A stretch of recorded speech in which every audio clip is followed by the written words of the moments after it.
หมอยสูงค่ะหมอยสูงปีๆน้องๆพบปันแห้งขาวสายหมอหอมกุ๊กก๊อกค่ะเมื่อใดก็เป็นวันที่9เดือนธันวาปี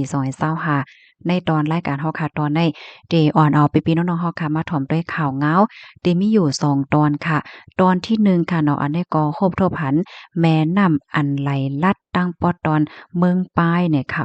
ครบถ้วนผันว่าป่าได้ลูกตายผู้อยู่ตั้งหนำตั้งหลายคาล่ำว่าเตย่าเอายาอันมีกองมีหังปล่อยใส่ว่าจังไหนค่ะ ข่าวเงาเดียวโหนึงในเจ้าหน้าที่ปลีกเขา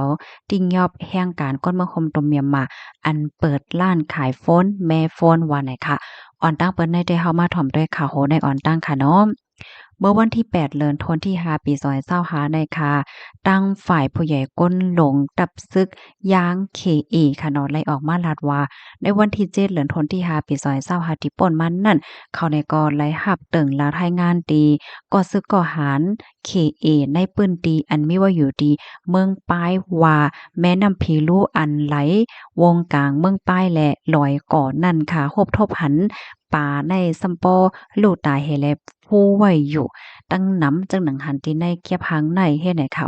แฮวและเขาในก็คาล่ำว่าเล็บได้เป็นย้อนเปอของสิซึกมันเขานั่นเอายาอันมีกองในปล่อยใส่แม่น้ำอันในจังไหนก็เปว่าเปิ้นตีๆนั้นนั่นค่ะเนาะ เขาในก็ไล่เป็นปังตึกกันมาเจมเมอโคปีที่ป่นมาว่าสว่าเจ้านายเฮ็ดไหนคะเฮ็ดนั้นแฮวแลตั้งฝ่ายตับซึกย่าง KA เขาในก็ไล่เปิ้นพาวเฮฮามก้นวันก้นเมืองในเปิ้นตีว่าอย่าเป๋กว่าหาปลาอำนั้นก็เอาปลาในแม่น้ำนั้นมากินและอย่าไปเอาน้ำในแม่น้ำนั้นมากินมาใจมาตื้อเสกรรมในก็มันจังเป็นเพศนั่นน่ะเนาะโหลเลยไปด้วยเงาลายมันเพราะว่ามันใจตั้มใจยาวานำในมีกองจังจังเอามาใจตื้อขึ้นเฮ็ดจังไหนคะมื้อเหลียวได้ก็ให้ไล่ฟังอย่าไปก็เอามากินมาใจล่าๆว่าไหนค่ะเปิ้นดีๆนั้นในเนี่ยเนาะก็มีพี่น้องอยู่ห้อมๆจ้อมกันอยู่หลายๆเจ้าคือบ่ได้เป็นพี่น้องปาโอพี่น้องยางแหลงค่ะเนาะแล้วก็พี่น้องใต้เนี่ยค่ะก้นที่อันไลรับพรตุ่มยอนย้อนบ่ว่าแม่น้ำอันใดจางใจตื้อพ่องย่ำบ่เหลียวในเดมีอยู่หมอกเฮงปลายเจ้าในเนี่ยค่ะ ข้อมูลในค่ะและปีมาที่ห้องการข่าวสดออกไว้ค่ะเนาะข้อมูลอันนี้ค่ะหันถึงว่าเป็นรองใหญ่ค่ะนะพี่น้องค่ะมันก็เตเลยรับมันก็เตรับผู้เยาว์เนาะมันก็เต็มไปรับผู้ในเฮแลสืบหมอกลัดสืบแช่กว่านำเสกัมในค่ะนำได้ซ้ำมันแต่เลยว่าจังหะมันกว้างมันยาวอะเนาะมันไหลลาดไหนก้นหมางก้อมโค้ในกว่าตักกว่าหังมากินได้ได้หอมไข่วอนยอค่ะเนาะกำนั้นแลสืบเปิ้นแพ่แช่กว่านำเสกัมเนี่ยค่ะไม่ใจกุกก้อค่ะเนาะลูกที่ข่าวเงาโหดได้เห็นแลกำในเฮาค่ะเนี่ยก็มาถ่อมด้วยข่าวแทงค่ะอันนี้ก็แห่งการก้นมะหมตัวเมียมาถูกหญ้าติงยอบว่าเฮ็ดจังได๋ค่ะเมื่อวันที่8เดือนธันวาคมที่5ปี2025ก็เมื่อวานนี้ค่ะอยู่ที่เจ้าหน้าที่ภูมิพลพรเขาเนี่ยก็ไล่ลงปื้นตีกวดทัดตียอบแห่งการอันผิดปักเปิงหมายมีว่าซองว่าเจ้านายเฮ็ดจังไหนคะนะเจ้าหน้าที่เขาเนี่ยก็ไล่กว่าโฮบโทบหันก้นมะหมตมยามาก้อนหนึ่งอันเหตุการณ์ไว้เกี่ยวกับลอยลองแม่โฟนไหนเนาะแม่โฟนว่าล่างโฟนว่าซื้อโฟนว่าซองว่าเจ้านายเฮ็ดจังไหนคะมันใจในเด็กก็จื้อห้องว่านายจอชอแทดอูอายุไล33ปีเป็นก้นมะคมตุ่มเมียมมาค่ะเมื่อพ้องนั้นไหนมันใจไหนก็ตึกนางเหตุการณ์แม่โฟนอยู่เฮ็ดไหนเจ้าหน้าที่เขาเนี่ยก็กดทัดทบหันโฟนใน49เครื่องยก็เครื่องใจโคตืออันแม่โฟนว่าสว่าเจ้านายตั้งนำตั้งหลายค่ะเจ้าหน้าที่เขาเนี่ยก็เลยต้องไล่ถามสิมั่นใจเนี่ยก็ยอมรับว่าไล่เหตุการณ์อันนั้นเตะเสียแล มันใจก็รับซื้อโฟนที่อันเปิ้นเอามาขายปันแฮวก็หน้าจอมันลอกไว้นั่นค่ะนะอันจังเปิดว่าจังว่าจังได๋นะมันใจก็รับซื้อเฮแล้วก็มาอันลอกเฮก็มาแม่มาล้างเฮก็ขึ้นเอาขายคืนเฮ็ดจังได๋ค่ะนะอ่า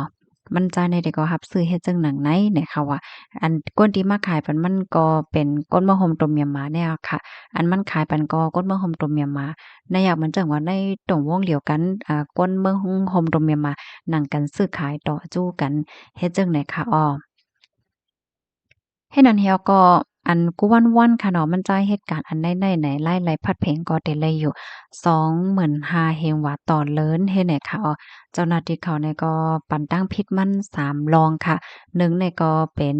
แห่งการยานเมืองเสียก็ลักลอบเหตุการณ์ป้ายมักมีดอยู่ในเมืองไทยข้อที่2เนี่ยก็เป็นแห่งการยานเมืองสีเหตุการณ์อันเจ้าเก่าอำมีส่วนข้อที่3เนี่ยก็อ่า เกี่ยวข้องตั้งยาเมากำในว่าเจ้าหน้าที่เขาเนี่ยก็จังไลเอาตัวมันจ่ายสูงกว่าดีห้องผลิตก่อพังงานเปิดดาปันตัวต่ำกว่าจำหนังปักเปิงหมายมีวันเมืองมีนั่นว่าในข่าวตั้งฝ่ายผู้สื่อข่าวเขาเนี่ยก็เปิดลาดเพิ่มเติมแถงว่าตอนตาอะโมคาดีอันใดได้ก็เมื่อแต่มันในค่ะเนาะมันก็มีก้นแอวแหลเขาหลายก้นค่ะเนาะเปิ้นเนี่ยก็เลยกว่าเตึงลาตีเจ้าหน้าที่ฝ่ายแอวเยี่ยมตองเตี้ยวเขาว่าหลังเสเขามาแอวมันแหลดีกลพังงานนั่นยาวนาวก็มีคนแหน่มันลักเอาโฟนเขากว่าตั้งนำตั้งหลายเฮ็ดเนี่ยเนาะกำในตั้งฝ่ายเจ้าหน้าที่เขาเนี่ยก็ไต่เงินจ้อมหาก้นอันลักโฟนว่าซังว่าเจ้านายเฮ็ดไหนคะนะยอก็เขาได้ก็ไล่ตีตองไล่ถามว่าโฟนในศูนย์ลักเนี่ยก็ขายดีไรสั่งสิงจึงหือเฮ็ดนั้นขนาดเนาะเขาก็เลยก็ลัดว่ากว่าขายที่นั่นที่นายที่นั้นรับซื้อสั่งเฮ็ดไหนเฮ็ดแลเจ้าหน้าที่เขาก็ไต่เงินมันเหจ้อมหาเนี่ยก็จังเลยฮบทบให้แลทิ้งยอบเอาตั้งเพชรเนี่ยค่ะเฮ็ดแลเจ้าหน้าที่เขาเนี่ยก็เตตื้อเข่งแข็งกวดทัดกวาดเนี่ยค่ะเอาก็เปว่ามันเพราะว่าก็ลักโคของก้นแอวแลนอกเมืองเขาในมันเตตึกคึกสะเลหน้าตาวานปื้นติเนาะก็เพราะว่าติเฮ็ดให้ก้นเนี่ยมั่นใจลองข่มลมลองลอดเพ่เหก็ฮัดมันเลยมาแอว5ไหลเจ้านายเฮ็ดไหนค่ะข้อมูลอันใดค่ะเลยปริมาที่ห้องการข่าว Daily News ออกไว้เนี่ยค่ะก่อพังงันเมื่อว่าค่ะเนาะที่เฮาคาไล่รับถ่อมข่าวเงากว่าลองอันติ้งยอบหอยนั่นค่ะนะอันนั้นก็เป็นที่ก่อพังงันเหมือนกันเนาะ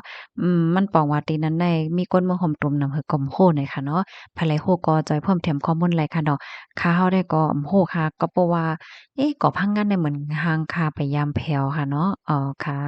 ยินจมเมียนำถึงพี่น้องค่ะกูก็ที่รับถ่อมปันแห้งค่ะเนาะรับถ่อมยอไข่ปันทหารถึง5อำนั้นก็เพิ่มเติมข้อมูลในตอนรายการปล่อยเสียงเฮาค่ะและจังได๋เพิ่มเติมมาไรอยู่ค่ะเนาะยินจมเมียนำค่ะออมอยทรงค่ะ